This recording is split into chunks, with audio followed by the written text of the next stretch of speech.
June 1944, Saipan. The night air was thick with salt and cordite. Out beyond the shattered coral ridges, the Pacific moon bled silver across wrecked palm trunks and cratered sand. The island had been burning for days, its hills echoing with the distant howl of dying men.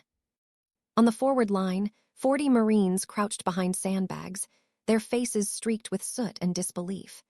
They weren't elite raiders or hardened recon. Most were convicts, men once locked in the Marine brig for theft, insubordination, or brawling. But now, they held a broken stretch of beach against 3,000 Japanese soldiers preparing a final Banzai charge. Inside their foxholes, ammunition was nearly gone. Their radio had gone silent hours earlier. And yet, in the pale light, one of them, a stocky sergeant with a crooked grin, reached into his torn jacket and pulled out something forbidden, something that wasn't in any Marine manual. Whatever happened next would etch their names into Marine legend, not as criminals, but as the men who stopped the largest band's charge in the Pacific with a trick learned behind bars. The story of those 40 thieves begins long before that night on Saipan. By early 1944, the Pacific War had reached a brutal turning point. The United States Marine Corps, hardened by Tarawa and Guadalcanal, was now preparing to tear open Japan's defensive ring in the Central Pacific. The island of Saipan, part of the Marianas chain, was next, a dagger pointed straight at the Japanese homeland. From its airfields, B-29 superfortresses could finally strike Tokyo itself. For Japan, Saipan wasn't just another island. It was a lifeline, a forward base linking the empire's perimeter defenses with its industrial core. Losing it would mean losing the war of distance. For the United States, it was the key to ending the war faster, even at an unthinkable cost in lives. On June 15, 1944, after days of naval bombardment that turned beaches into ash, the 2nd and 4th Marine Divisions stormed ashore. Waves of Amtraks churned through surf thick with fuel and bodies. Within hours, Japanese artillery zeroed in, shredding landing craft before they could reach the sand. The beaches ran red, yet the Marines pushed inland, fighting for every dune, every ravine, every yard of volcanic soil. What awaited them was no ordinary defense. Japanese Commander Lieutenant General Yoshitsugu Saito, a veteran of the Manchurian campaigns, had transformed Saipan into a fortress. Nearly 30,000 Japanese troops, including the elite 43rd Infantry Regiment, were dug deep into caves and ridges. They had no plans to retreat, only to kill as many Americans as possible before dying themselves. In this crucible, discipline and endurance meant everything. Marines were rotated, exhausted, patched up, and thrown back into the fire. But amid the chaos, the 1st Battalion, 6th Marines, nicknamed the Brig Company, carried a reputation unlike any other. Its origins were unofficial, even whispered. Months earlier, back on Guadalcanal, a hard-nosed Marine provost sergeant named Elmo Doc Haney had grown sick of seeing prisoners rot in the brig, tough men wasting away while the Corps bled for manpower. Many of those locked up were brawlers, thieves, or drunks, but they could fight. Haney had seen it in their eyes. He began to toy with an idea. What if he could turn the worst men into the most dangerous fighters? It was a thought that skirted the edge of military regulation, but war had already stretched every rule. Haney approached his superiors with an outrageous proposal to empty part of the brig and form a combat platoon of convicts, trained for the dirtiest, most suicidal missions on the line. Incredibly, he was given a nod, unofficial, deniable. The idea was simple. They'd fight to earn their redemption. But if they failed, no one would mourn them. Within weeks, 40 men, some with tattoos running up their arms, others with records of theft, desertion, or striking officers, were marched out under guard. They were issued standard-issue rifles, lighter packs, and a single warning: fight or go back in chains. What followed was a brutal crash course in combat discipline. Haney drilled them harder than any regular unit. No parade ground salutes, no polished boots, just bayonets, live fire, and exhaustion. Their nickname came naturally, the 40 Thieves of Saipan. They didn't belong to the Corps on paper, but they fought for it in blood. When the invasion fleet steamed toward Saipan, Haney's men were packed aboard the transport USS Fremont, watching the horizon darken with smoke. Around them, the disciplined Marines whispered about Haney's gang, how they were convicts turned shock troops. Some scoffed, others pitied them. But once the ramp dropped, none of that mattered. The 40 thieves hit the beach on day 2, moving through broken terrain that looked more like hell than land. Snipers fired from palm trunks. Mortars chewed through the sand. Within hours, half their gear was gone, but not their nerve. Haney led from the front, a grizzled shadow barking orders through smoke and flame. For the next week, Saipan became a grinder. Marines fought yard by yard, burning out caves with flamethrowers and grenades. The 40 thieves earned their name, stealing weapons from fallen enemies, scavenging food, using anything they could to survive. They were reckless but effective. Officers noticed. Still, whispers followed them. Some commanders didn't trust ex-brig men near regular units. Haney's platoon was given the dirtiest assignments: night patrols through the cane fields, silent raids on cave entrances, clearing sniper nests that others refused to touch. But each mission hardened them. Each kill bought back a fragment of their dignity. And then came the order that would test them beyond imagination: hold the line at Tanapag Plain, the northern edge of Saipan. Intelligence warned that the Japanese, cornered and desperate, were preparing a last, all-out assault. It would come at dawn. An estimated 3,000 soldiers, led by remnants of the Imperial Army and armed civilians, would hurl themselves at the Marine perimeter in a suicidal Banzai charge, the largest of the Pacific War. And the section assigned to the weakest part of that line belonged to Haney's men. They dug in through the night, exhausted and half-starved. Around them, wounded Marines crawled into position, clutching rifles with bandaged hands. The ground shook with distant cries, drums, gongs, the shrill notes of bugles echoing through the dark. In those moments before the storm, the 40 thieves realized what they were about to face. There would be no reinforcements, no retreat, only one chance to hold. And it was then that Sergeant Haney, the same man who had pulled them out of cells, reached for the forbidden brig trick that would soon make Marine Corps history. It was a method no officer would have approved. But at dawn, it would turn 40 convicts into a wall no army could break. The trick was born not on Saipan, but years earlier, in the confined, brutal stillness of a Marine brig somewhere in the South Pacific. When a man was locked away for fighting or theft, discipline wasn't the only thing stripped from him. The walls pressed in, the heat suffocated, and food was rationed to humiliation.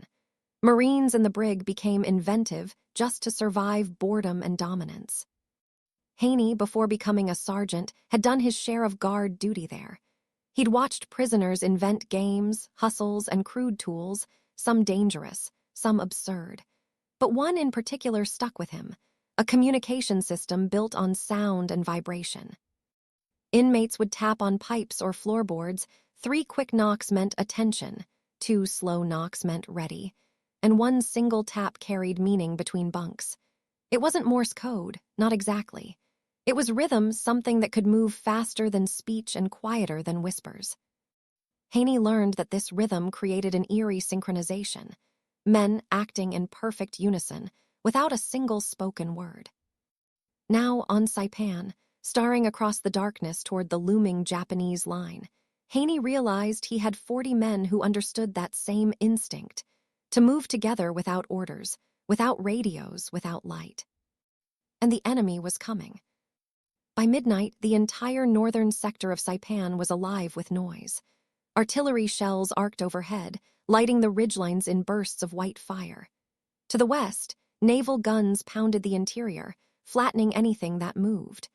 But nothing, not even the firestorm, stopped the sound that followed: a deep, rhythmic chanting rolling down from the hills. Tenohika Banzai. Long live the Emperor. Thousands of voices rose in a single cry, echoing off the cliffs and surf. Marines along the line gripped their rifles tighter. The 40 thieves crouched low in their foxholes, trading glances but saying nothing. At 4:30 hours, the horizon flared. Japanese troops poured out from the shadows, bayonets flashing, officers waving swords, drums beating like war itself had come alive. The largest Banzai charge of the Pacific War had begun. The initial impact shattered the first Marine positions. Truck drivers, cooks, even clerks grabbed rifles and joined the firing line. Tanks from the 6th Marine Tank Battalion fired point-blank into the swarm. But the Japanese kept coming over bodies, through fire, straight into the guns. In the chaos, Haney's platoon, positioned near Hill 500, found itself cut off from radio contact. Their flank was folding. The main Marine line was falling back. If they broke too, the entire northern defense would collapse. Haney made his decision. He shouted once, and his men answered not with words, but with taps. The same rhythm they'd learned behind bars came alive in the dirt. Foxhole to foxhole, they knocked their rifle butts against helmets, canteens, or the ground itself. A coded pulse that told each man when to shift fire, when to reload, when to wait. To an outsider, it would have sounded like chaos, sporadic bursts of gunfire punctuated by strange metallic beats. But within the platoon, it became a living signal chain. Every man was in sync. Every field of fire overlapped perfectly. The Japanese, used to breaking through confusion, found themselves hitting a wall of organized death. At 500, waves of infantry smashed into the 40 Thieves sector. Grenades rolled in, bayonets slashed through smoke, and hand-to-hand combat erupted along the line. Marines fought with knives, shovels, even empty rifles. But Haney's rhythm never stopped. Tap, tap, tap, shift fire left. 2 knocks, fall back 5 yards. 1 hard strike, stand firm. The system wasn't magic, it was psychology. In the brig, tapping meant connection, it meant you weren't alone. On Saipan, it meant the same thing. Even as men screamed and died around them, those rhythmic signals told the rest, we're still here. Keep fighting. The Japanese charge faltered, stumbled, then broke into fragments. At sunrise, smoke rolled low across the battlefield. Piles of bodies, hundreds deep, covered the open plain. A Marine War correspondent later wrote that the dead lay thicker than the coral itself. The largest Banzai charge had been repelled. But the cost was horrific. Over 650 Marines were killed or wounded in that single dawn assault. Entire companies ceased to exist. And yet, amid the devastation, one sector, the thinnest line on the map, still held. Haney's men had stopped the charge. When daylight finally revealed what they had done, officers from neighboring units walked the ground in disbelief. The 40 Thieves' position was a ruin, foxholes blown apart, machine gun barrels melted, the sand around them black with blood. Yet among the wreckage, a handful of men still stood, hollow-eyed, smoking in silence. They had fired until their weapons jammed, then used captured Arasaka rifles. Some still clutched Japanese grenades, fused and ready, as if unwilling to let go. Word of their stand spread fast, whispered across the beachheads, then through command channels. What began as an unofficial brig experiment had become legend overnight. When Haney finally reported in, his uniform shredded and his face streaked with soot, his commanding officer stared at him in disbelief. "You mean to tell me your convicts held the line?" Haney just nodded. "Yes, sir." Then, after a pause, he added quietly, "They're Marines now." The statement, simple as it was, captured something raw and unspoken about the war in the Pacific. Discipline, rank, and reputation mattered, but in those desperate islands, survival was the only measure of worth. The 40 Thieves had proven that redemption could be bought in blood. The Banzai charge at Saipan would later be studied by historians and military tacticians alike. It was the last great suicidal assault of Imperial Japan, a moment when the old Bushido spirit collided with the industrial might of modern warfare. But within that epic tragedy, the story of Haney and his men stood out, a microcosm of the war's chaos, courage, and contradiction. Men once condemned by their own corps had, through one act of defiance and ingenuity, changed the outcome of an entire battle sector. And the brig trick that saved them, That wordless rhythm would go unrecorded in official reports.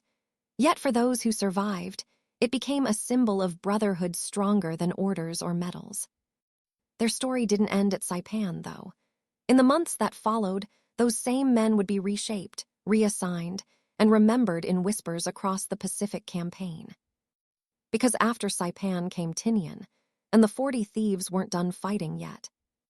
To understand why the 40 Thieves stand at Saipan became legend, it's necessary to look beyond the firefight itself, to the human, tactical, and psychological layers that made their story extraordinary. Every aspect of what happened that morning revealed a deeper truth about the Pacific War and the men who fought it. 1. The human angle, redemption by fire. War often creates monsters or martyrs. For the men of Haney's platoon, it offered something rarer, redemption. These weren't soldiers plucked from clean barracks. They were men broken by their own hands, thieves, brawlers, deserters. In peacetime, they'd have been forgotten. In war, they were expendable. But Saipan stripped away the illusion of hierarchy. When artillery flattened command posts and snipers cut down lieutenants, rank became irrelevant. Survival depended on the man beside you, no matter what his past was. Haney's 40 Thieves embodied that truth. They weren't disciplined in the traditional sense, but they were bonded. The shared experience of being outcasts created an unspoken loyalty, one not born from orders, but from defiance. A Marine combat psychologist later noted that convict platoons often fought harder than regular units. "They've got no reputation to protect," he wrote, "only one to make." For the 40 Thieves, every Japanese charge was another chance to prove that they were worth more than their records. When dawn broke over the ruined beach, their transformation was complete. They weren't convicts anymore. They were Marines, forged not by boot camp but by fire. 2. The tactical angle, the brig trick that worked. To most officers, discipline meant silence, order, and command chains. But in the Pacific, radio failures and terrain chaos often made that impossible.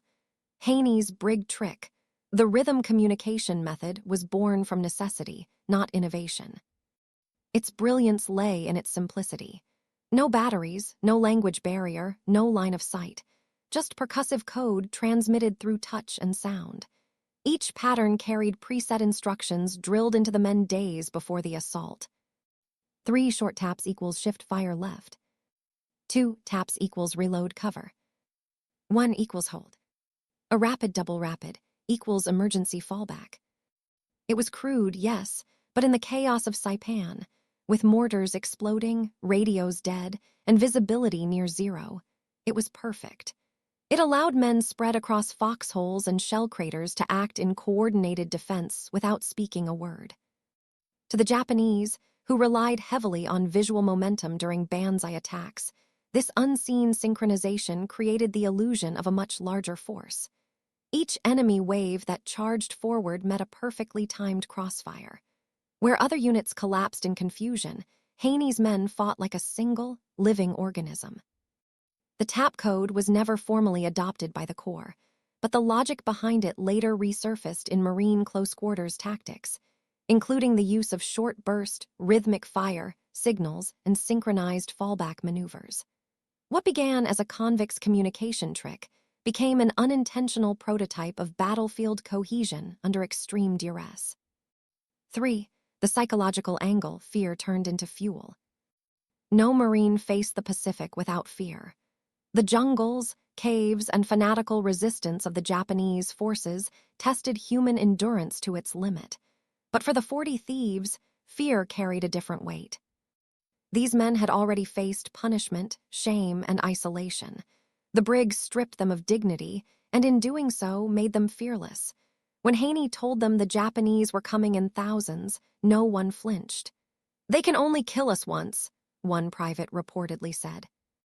That fatalistic mindset became their weapon. They weren't fighting for medals or promotions, only survival and self-worth. Paradoxically, that made them unbreakable. When historians later analyzed the defense of Tanapag Plain, they found something striking. Units that broke under Banzai charges were often those who still clung to hierarchy. Men waited for orders, hesitated to move without command. Haney's platoon, in contrast, operated on instinct.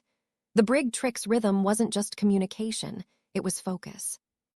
Rhythm has long been tied to human resilience in chaos, from drumbeats in ancient warfare to cadence calls in modern armies. Psychologically, it regulates fear and synchronizes adrenaline. In that sense, Haney's method tapped into something primal. Every knock in the dark reminded those men that someone else was still alive, still fighting. And that awareness, as simple as it sounds, was enough to keep them from breaking when the sky fell. 4. The leadership angle, Haney's defiance. Leadership in combat isn't about authority, it's about presence. Haney was neither a decorated officer nor a celebrated hero. He was rough-spoken, scarred, and often in trouble with his own superiors. But among his men, he was absolute. He led from the front, not by shouting, but by standing in the same mud. When one Marine panicked during the night before the charge, Haney didn't berate him. He sat beside him and lit a cigarette. "You don't owe the Corps," he told him quietly. "You owe the man next to you." That line, never officially recorded, survived in letters written home by survivors. It captured the essence of how leadership functioned in the Pacific's most desperate hours. When command structures disintegrated, it was personal loyalty, not orders, that held the line. Haney's defiance, his decision to use an unapproved method to turn prisoners into warriors, was an act of rebellion within the system. Yet it worked because it reflected the same truth the Pacific taught every Marine: adaptation was survival. To the Corps, Haney was reckless. To the 40 Thieves, he was the only man who had ever believed they were worth saving. And that belief, when tested against 3,000 charging soldiers, became armor stronger than steel. 5. The enemy's angle, the code of the bands. To the Japanese soldiers on Saipan, surrender was dishonor. Their doctrine of Jyokusai, honorable death, demanded that they die for the emperor rather than face capture. When General Sato gave the final order for the Banzai charge, it wasn't a tactical maneuver. It was a ritual, the last act of loyalty to a collapsing empire. Many of those who charged were not even soldiers anymore. Cooks, medics, and wounded men joined the assault with bayonets strapped to sticks. Civilians followed behind with grenades clutched to their chests. It was a collective suicide, and the Japanese officers knew it. From a military perspective, it was doomed, but psychologically it was terrifying. To Marines like Haney's, who had already endured weeks of savage fighting, this final wave felt inhuman. They weren't facing an enemy trying to win, they were facing one determined to die. That kind of warfare leaves no middle ground. It crushes empathy and replaces it with instinct. But it also creates strange respect. In interviews years later, surviving 40 Thieves spoke of the charge not with hatred, but with grim awe. "They kept coming," one said. "You had to kill them or they'd kill you, but you couldn't hate a man who ran into gunfire with no chance." For the Marines, the Banzai was proof of Japan's unbreakable spirit. For Japan, it was the last gasp of an empire built on sacrifice. In between those extremes, on that blood-soaked plain, men like Haney's found themselves suspended between savagery and survival, neither heroes nor villains, just human beings caught in the furnace of history. 6. The institutional angle, the Corps dilemma. When word of the 40 Thieves' defense reached Marine headquarters, the reaction was mixed. On one hand, their stand had saved an entire flank. On the other, it had exposed uncomfortable truths. Officially, there was no convict platoon. To admit its existence would mean acknowledging that the Corps had sanctioned, or at least tolerated, a unit formed outside regulation. Some officers quietly praised Haney. Others condemned him for insubordination. Reports of the battle sanitized the story. The men were listed simply as elements of the 1st Battalion. No mention of the brig, no mention of their unorthodox tactics. Yet among the rank and file, the legend grew. Marines swapping stories on ships to Tinian or Guam spoke of Haney's Thieves, the convicts who'd fought like devils. It raised a moral question the Corps preferred to avoid. If redemption was possible through combat, What did that say about discipline? Could a man's worth be rewritten by one act of courage? The 40 Thieves had proven that it could, but the institution that birthed them wasn't ready to accept that kind of heresy. By the end of July 1944, Saipan was declared secured. Japan's homeland was now within bombing range, and the tide of the Pacific War had turned irreversibly. But for the men who had survived the northern sector, victory felt hollow. The smell of death hung in every crater. The sea was slick with oil and bodies. And somewhere among the wreckage, Haney's platoon, reduced from 40 to barely half, prepared for what came next. Because war, like redemption, doesn't end when the shooting stops. It only changes shape. 7. The Brotherhood angle, Thieves by name, Marines by bond. When survivors of the 40 Thieves were later interviewed, almost none spoke of themselves as heroes. Instead, they described something simpler, a brotherhood that could only exist among men who had already lost everything. In letters home, they rarely mentioned glory. They wrote of cigarettes shared in silence, of helmets used as cooking pots, of the way a man's breathing sounded when he fell asleep after 40 hours without rest. One wrote, "We didn't fight for the flag. We fought for the guy who still had half a canteen of water." The bond they carried came not from patriotism, but from mutual understanding. Each man in that platoon knew the weight of disgrace. They had been the unwanted, stripped of rank, trust, and reputation. But war has a strange way of leveling men. Under shell fire, nobody cared what you'd done before, only whether you'd stand your ground when the next wave hit. When the Banzai charge came, that bond was tested beyond anything words could describe. Marines remembered men dragging the wounded back by their belts while still firing one-handed. They remembered one thief who climbed atop a knocked-out Sherman tank to use its jammed .50 cal manually, firing until he disappeared under bodies. After the battle, when the count was taken, more than half of Haney's men were dead or missing. Yet their actions had given the rest of the division enough time to regroup. The bond that had been born in punishment ended in sacrifice. They were thieves no longer, they were brothers. 8. The cultural angle, discipline versus survival. The story of the 40 Thieves forced the Marine Corps to confront one of the oldest military paradoxes. Is obedience more important than effectiveness?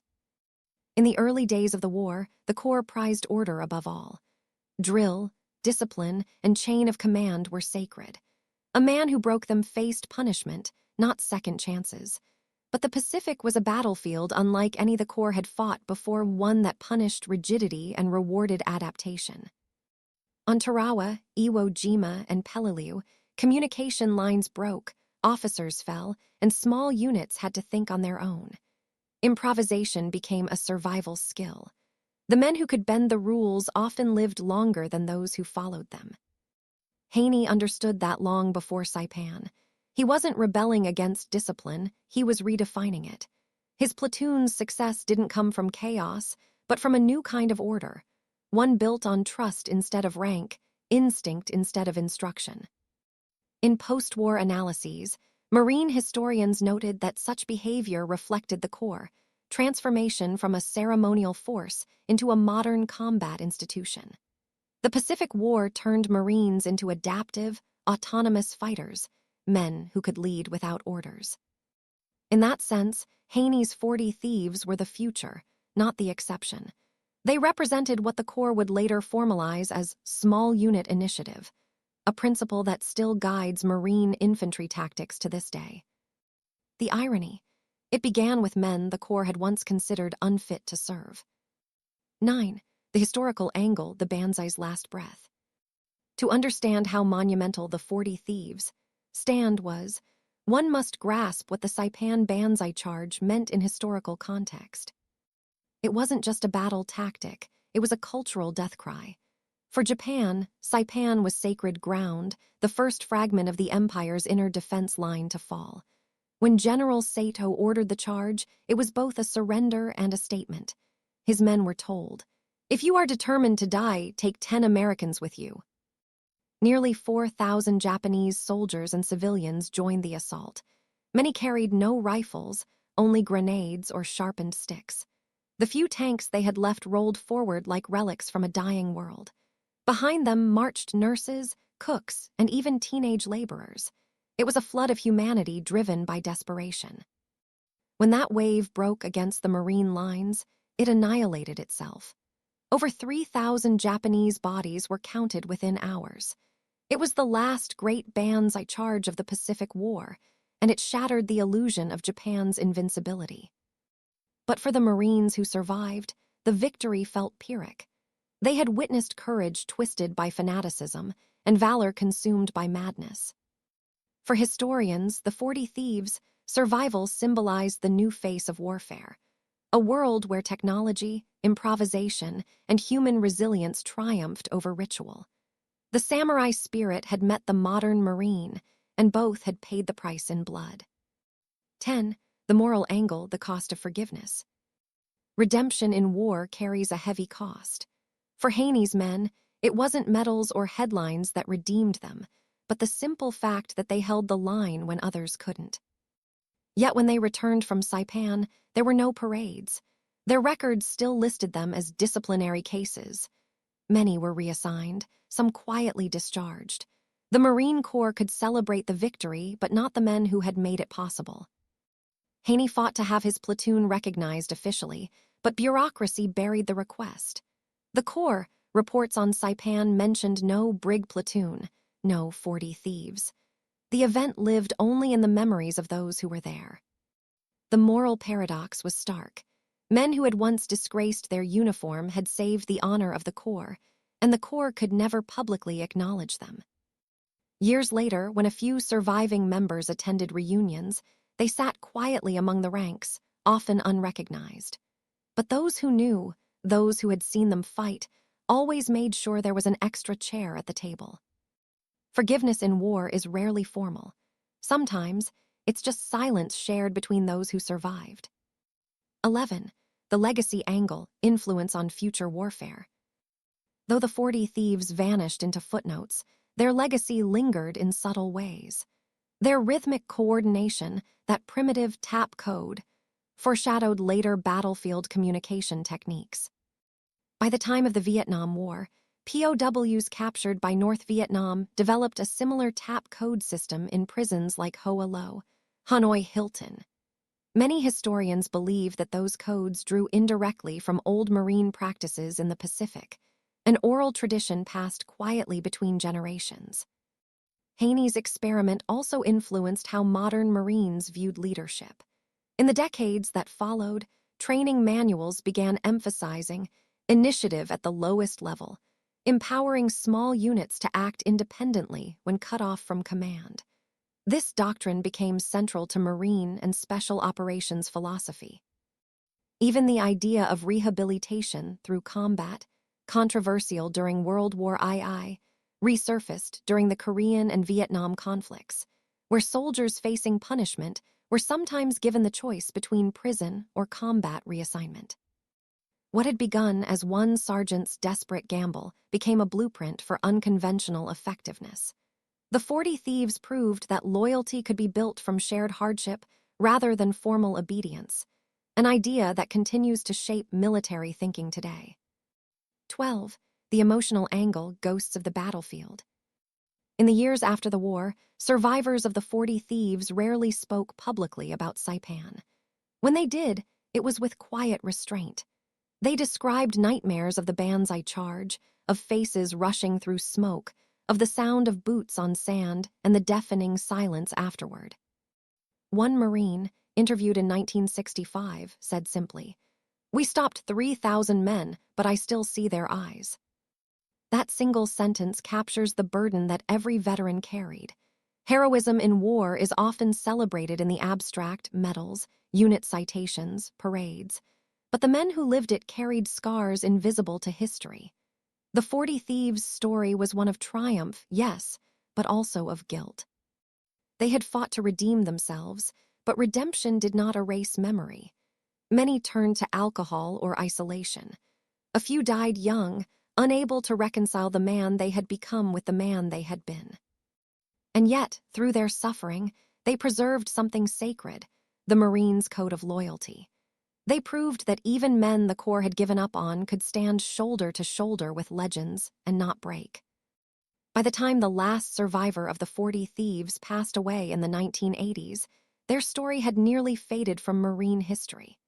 A few mentions survived in memoirs and oral records, but the platoon itself remained unofficial, a ghost unit remembered by those who had seen the impossible. Their story was whispered, not recorded. But in every whisper lived the truth of what they had done, 40 broken men, bound by rhythm, standing against 3,000. And in that defiance, the next chapter of the Pacific War began. Saipan, June 7, 1944, 0400 hours. The wind carried the smell of rain and smoke. In the dark ridges north of Tanapag, the American line stretched thin, a patchwork of exhausted Marines, scattered tanks, and shell-torn trenches. The men had been fighting for days without rest. Many units had fewer than half their original numbers. Then came the silence, a silence so complete that even the insects stopped. For a few seconds, the island seemed to hold its breath.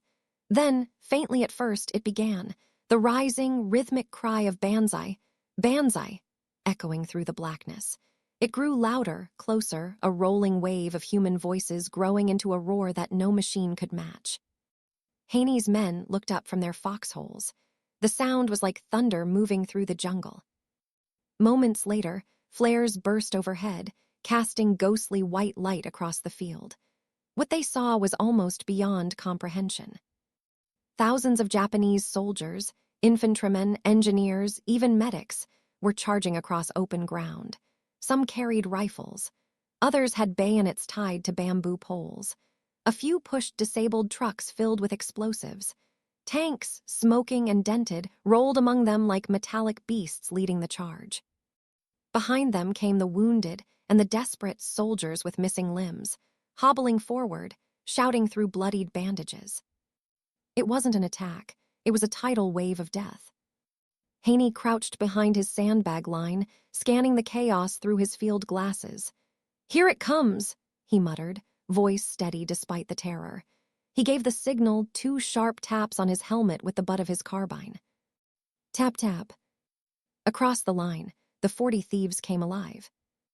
Machine guns were set, rifles loaded, grenades stacked in tin helmets. The rhythm began soft knocks on steel, the secret code of men who had once communicated through prison walls. Each tap carried meaning. Ready, left flank, ammo low, fire on my mark. The first wave of Japanese soldiers reached the outer wire. The Marines opened fire. What followed was chaos. A chaos so absolute that even the historians who studied it later struggled to make sense of the carnage. The night turned white with tracers. Machine gun barrels glowed red-hot. Every explosion illuminated a nightmare tableau, men colliding in hand-to-hand combat, bayonets flashing, grenades detonating at arm's length. The 40 Thieves fought like men who no longer feared punishment. They moved from position to position without orders, instinctively covering each other's flanks. When ammunition ran low, they scavenged from the dead, both American and Japanese. Haney moved among them, shouting directions over the roar. When a section on the left began to fold, he grabbed a bar and crawled forward, firing from the hip until the barrels smoked. He wasn't leading from behind. He was in the fight. By 04:30, the line was nearly overrun. The Japanese had breached the first trench, pouring through gaps like water. The 40 Thieves fell back to a makeshift barricade of debris and broken sandbags. Behind them lay the wounded, too many to count. Haney's radio operator, Corporal Larkin, had been killed in the opening minutes. The main communication line was cut.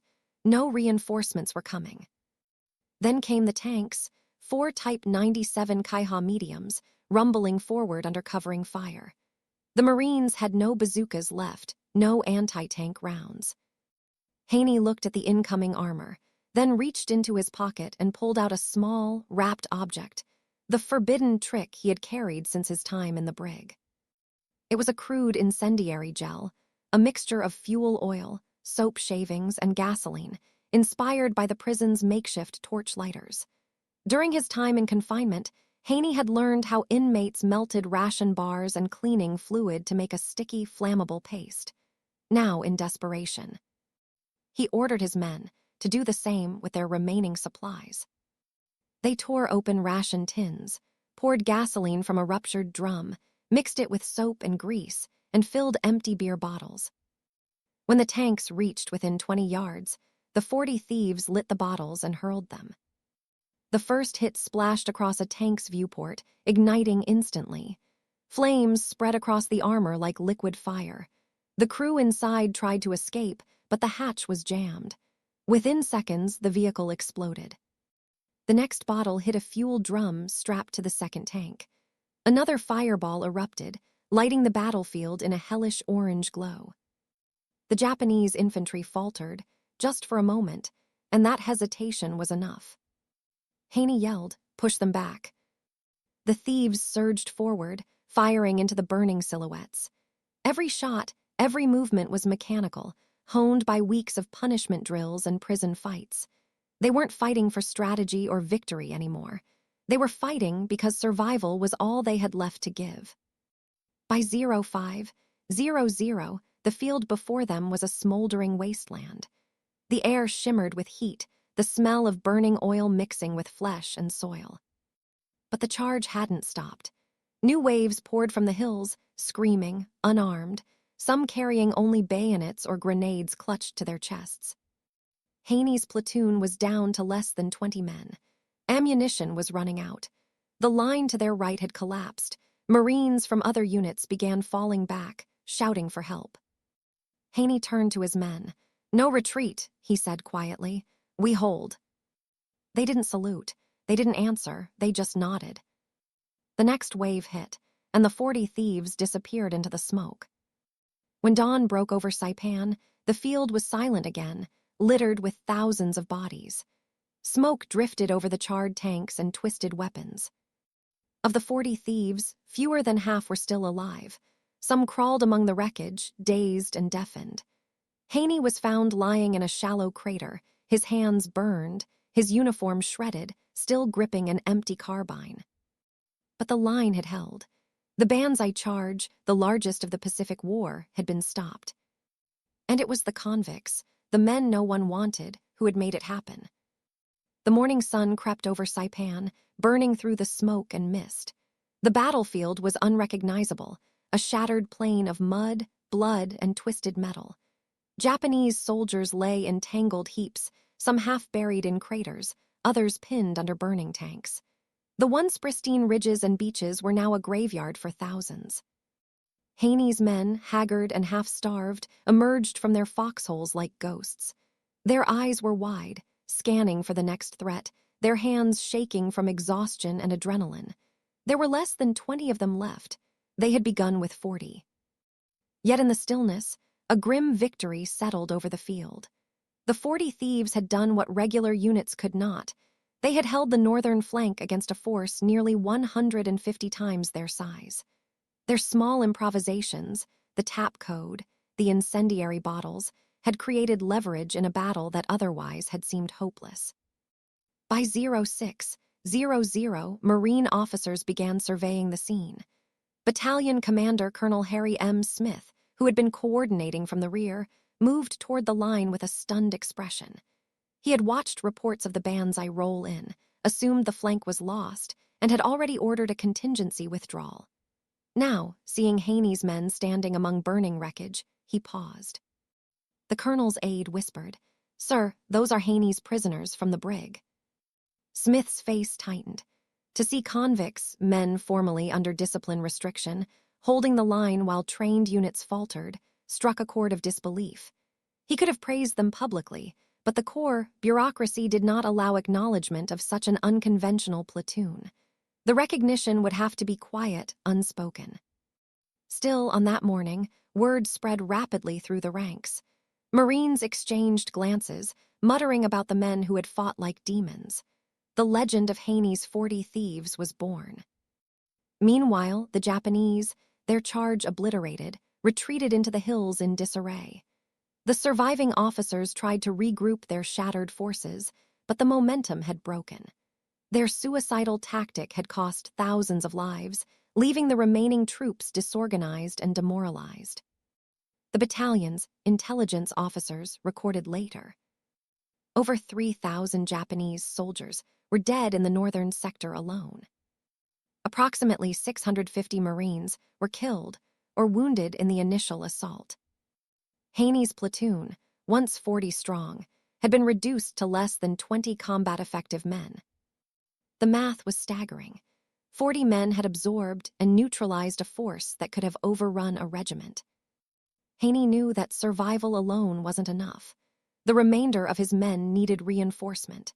He organized a counterattack with the few remaining Marines and tanks still operational in the sector. Using the same improvisation that had saved them, they cleared pockets of Japanese resistance, driving survivors into dead ends or captured caves. At one point, Haney noticed a small group of enemy soldiers attempting to flank the remaining American line. Without hesitation, he grabbed an abandoned bar, motioned to Corporal O'Neill, and the two moved silently through smoke. They set up a crossfire, picking off the flanking soldiers before they could reach the Marines.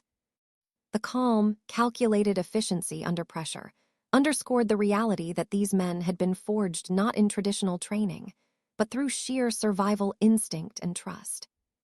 Around 0800, the first relief waves arrived. Fresh Marines from the rear moved into position to stabilize the line. Tanks, artillery, and mortars unleashed sustained barrages on retreating Japanese forces. By 0900, the northern flank was fully secure, allowing the 2nd and 4th Divisions to consolidate positions across Tanapag Plain. In the chaos, Haney checked on each surviving member of his unit. Many were badly wounded, some burned by the improvised incendiary weapons, others gasping from exhaustion. Private First Class Jenkins, a wiry man with a history of theft and insubordination, sat in a crater, staring at the devastation. "Sir," he whispered, "we made it." Haney put a hand on his shoulder. "Yes," he replied, voice hoarse, "but it's not over yet."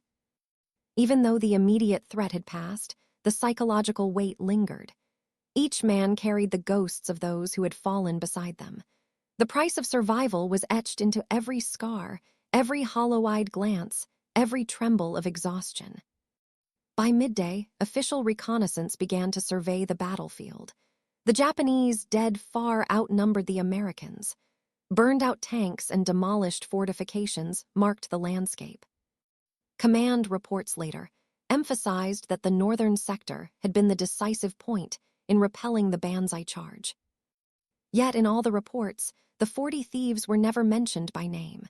Bureaucratic language sanitized their heroics. Elements of 1st Battalion, 6th Marines engaged and repelled enemy assault. No one recorded the brig trick, the incendiary bottles, or the fact that 40 men had held a line against overwhelming odds. The omission did not diminish their reality, only obscured it from official memory. Among those who had fought there, though, the story would be told countless times, a whisper between survivors, a legend passed along in letters and reunions. As afternoon fell, Haney gathered the remaining men. They were tired, burned, hungry, and shaken, but still alive. He looked over the battered faces, men who had been convicts, outcasts, failures, and realized that the fight had transformed them. "You're Marines now," he said quietly. "Every one of you, remember that." The survivors nodded, some silently weeping, others simply staring at the distant hills where the last Japanese had vanished. They knew the cost of their redemption, and the scars they carried would last a lifetime. In the broader scope of the Pacific War, the Banzai at Saipan was the last great massed assault of its kind. The Japanese military would never again attempt such a suicidal frontal charge on this scale. The stand of Haney's 40 thieves had not only saved a flank, but had altered tactical thinking. Small, coordinated units could achieve what overwhelming numbers could not. The combination of improvisation, trust, and courage created a model for small unit leadership that would influence Marine Corps doctrine for decades. As the sun set over the shattered ridges of Saipan, the battlefield fell into an uneasy silence.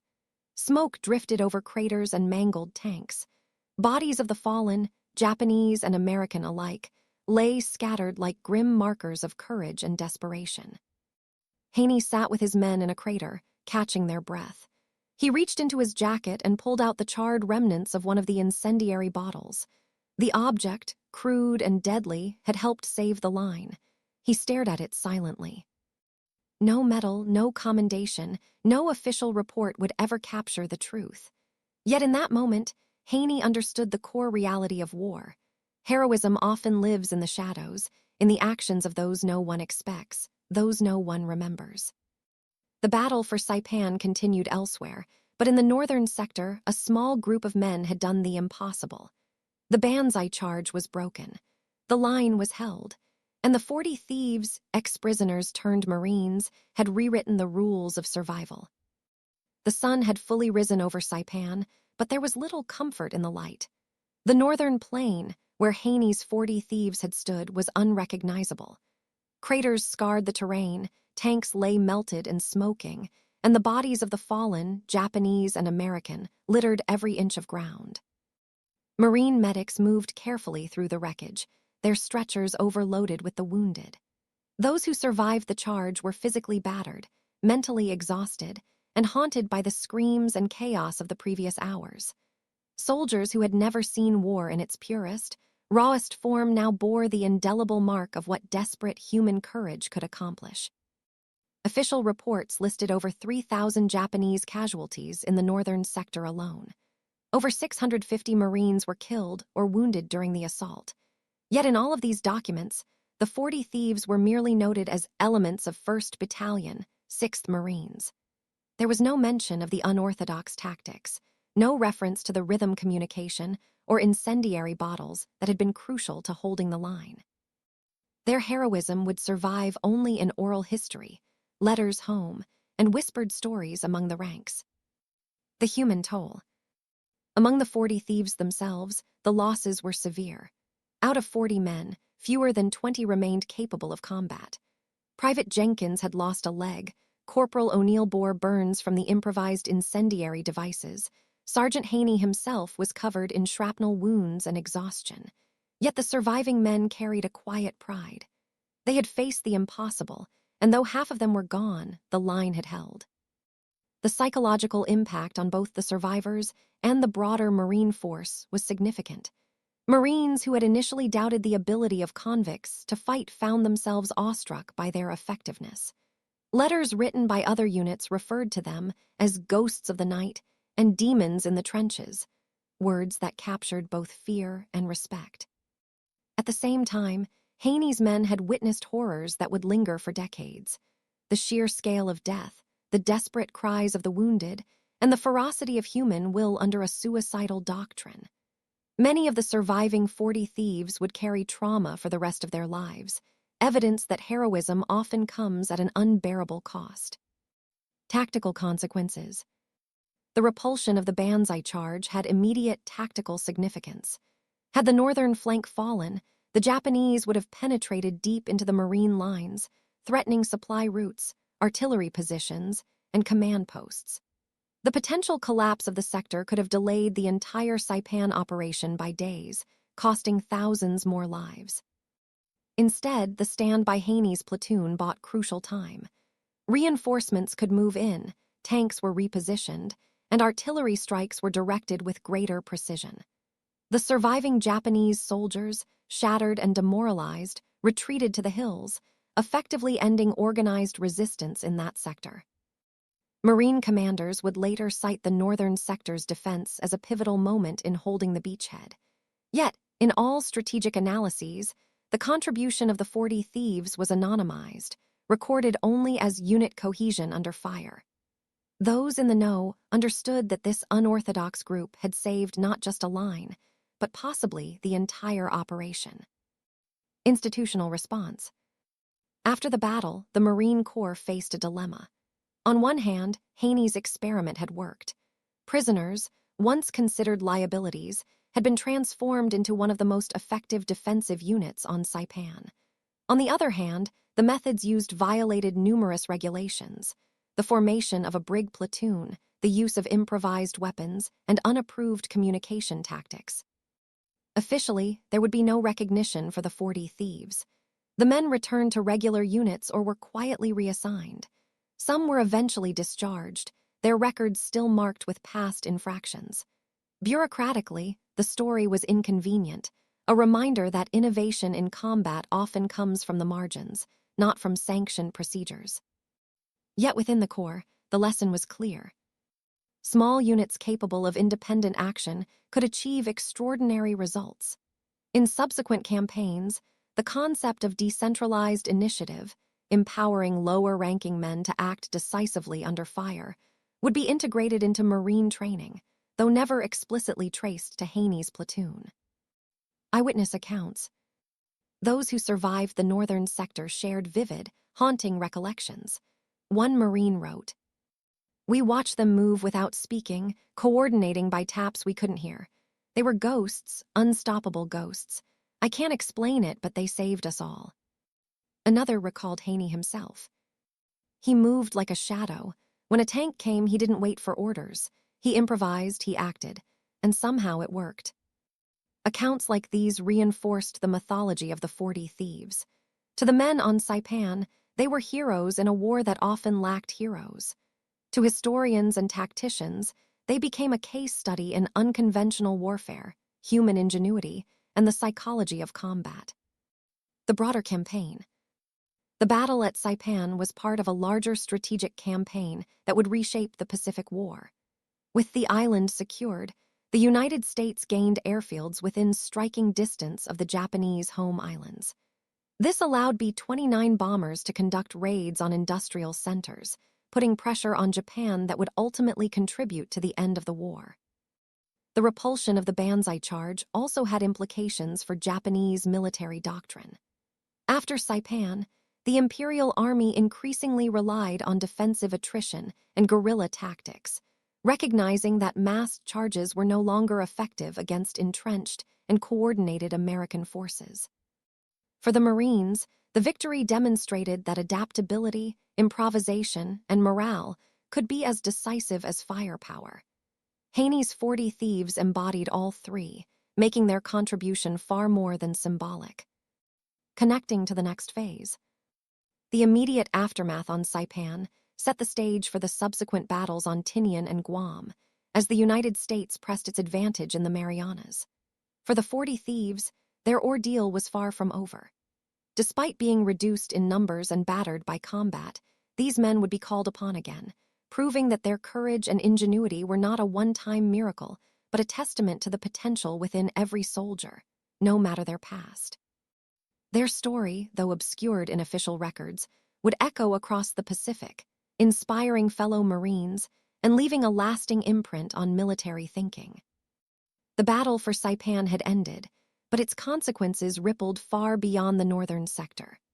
While the 40 thieves' heroics were largely anonymized in official reports, the impact of their stand was felt across the Marine Corps, the Pacific Theater, and the personal lives of the men who survived.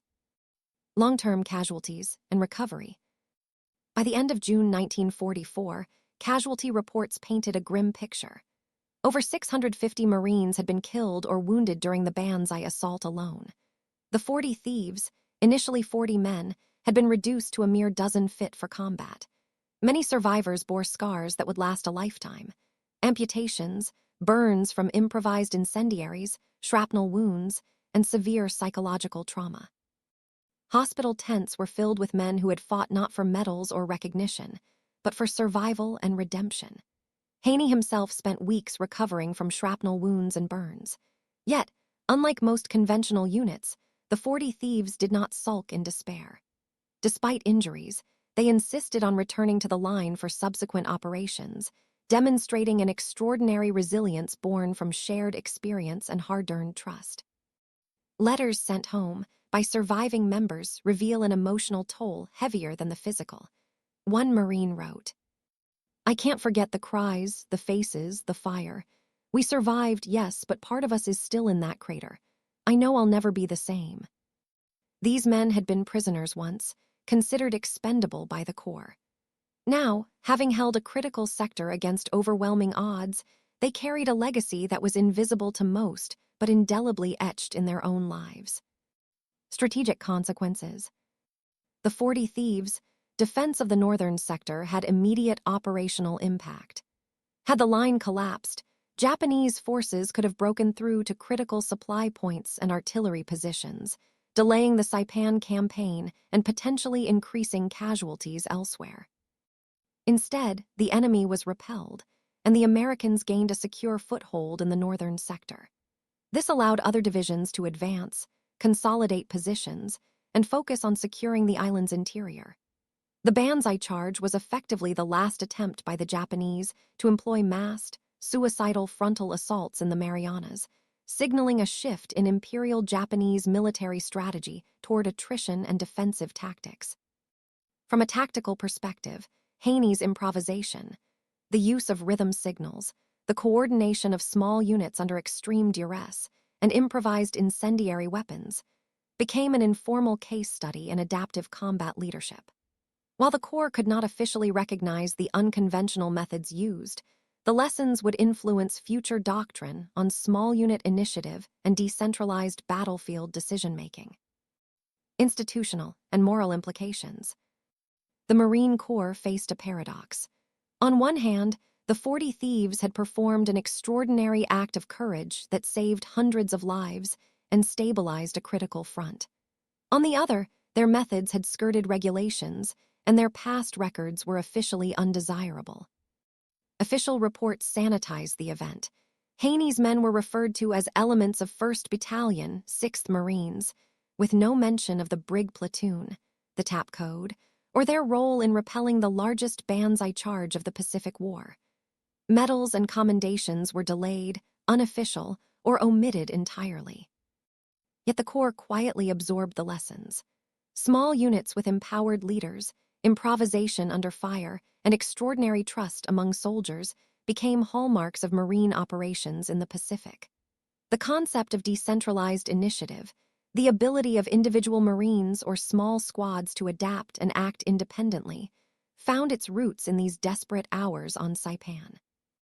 The story of the 40 Thieves also highlighted a moral truth. Redemption in combat is possible, but recognition is not guaranteed. Men once considered expendable could prove their worth, yet institutional acknowledgement often lagged behind lived reality. Personal fates of the 40 Thieves. The surviving members of Haney's unit returned to service, many reassigned to new battalions preparing for Tinian, Guam, and later Iwo Jima. Though no longer operating as a brig platoon, their reputation among peers preceded them. They were regarded with a mixture of awe and caution, men who had survived the impossible and returned to the line. For some, the psychological burden proved heavy. Private First Class Jenkins struggled with nightmares for years, haunted by the thousands of Japanese soldiers who had fallen before them. Corporal O'Neill suffered from burns and chronic pain, yet he carried a quiet pride in his survival. Sergeant Haney eventually left active duty, but continued to mentor Marines, emphasizing the importance of trust, improvisation, and unity under fire. Many of the 40 Thieves never spoke publicly of Saipan, knowing that official recognition was unlikely. They carried their heroism silently, sharing stories only among fellow veterans. Their actions were celebrated informally, a whispered legend among Marines rather than a headline in history books. Psychological and cultural legacy. The psychological impact of the 40 Thieves stand extended beyond their immediate unit. The broader Marine Corps began to recognize the importance of morale, cohesion, and leadership in small units. Observers noted that the men who fought with trust and shared purpose often outperformed conventionally disciplined squads. Culturally, the story of the 40 Thieves challenged conventional notions of heroism and discipline. These were men who had been cast aside, yet they became a decisive factor in one of the Pacific War's most intense battles. Their actions suggested that courage and loyalty could exist outside formal structures, a lesson not lost on future generations of Marines. The improvisational methods pioneered during Saipan, especially the use of rhythm for silent coordination, would later echo in other conflicts. POWs in Vietnam would develop tap codes for communication, drawing indirectly on lessons first demonstrated on Saipan. The idea that unconventional problem-solving could save lives became an enduring principle in small unit tactics. Strategic reflection. On a larger scale, the stand of the 40 Thieves exemplified a turning point in the Pacific War. Saipan's capture placed U.S. forces within range of Japan's home islands, allowing strategic bombing campaigns that would directly impact the course of the war. By holding the northern sector, Haney's men ensured that the island could serve as a base for future operations, influencing both tactical and strategic outcomes. The Banzai charge itself became a historical marker, the last massed, suicidal infantry assault by Imperial Japan. The failure of this strategy underscored the shift from traditional samurai-inspired tactics to attrition and fortified defense, reflecting both the limitations of doctrine and the rising dominance of modern warfare.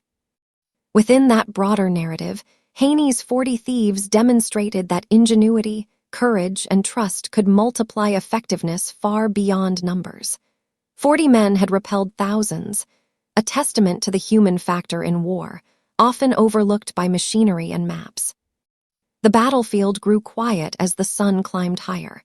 The surviving Marines tended to their wounded, collected intelligence and prepared for the next phase of the campaign. Yet the story of the 40 Thieves lingered, whispered among veterans and inscribed in memory, even if absent from official reports. Their stand had saved a flank, changed tactical thinking, and left an indelible mark on the Pacific War, a story of redemption, ingenuity, and survival against impossible odds. The northern plain of Saipan is quiet now. The craters have filled with rainwater, the smoke has long dissipated, and the voices of the fallen are gone. Yet in memory, the events of June 7, 1944, remain vivid, a collision of courage, desperation, and human ingenuity. Haney's 40 Thieves were men defined by their past failures, yet in the crucible of war, they discovered a strength no training manual could teach. Their redemption was not handed down in medals or commendations. It was earned in the instant, chaotic calculus of survival. A tap on steel, a thrown bottle of fire, a shared glance in the darkness, these became tools as decisive as rifles or artillery. In the face of overwhelming odds, 40 men became an unbreakable line. Their story reflects a deeper truth about war itself. Heroism often emerges from the most unlikely places. It is not always the polished soldier or the celebrated officer who changes the tide, but those who adapt, who trust one another, and who refuse to yield when all seems lost.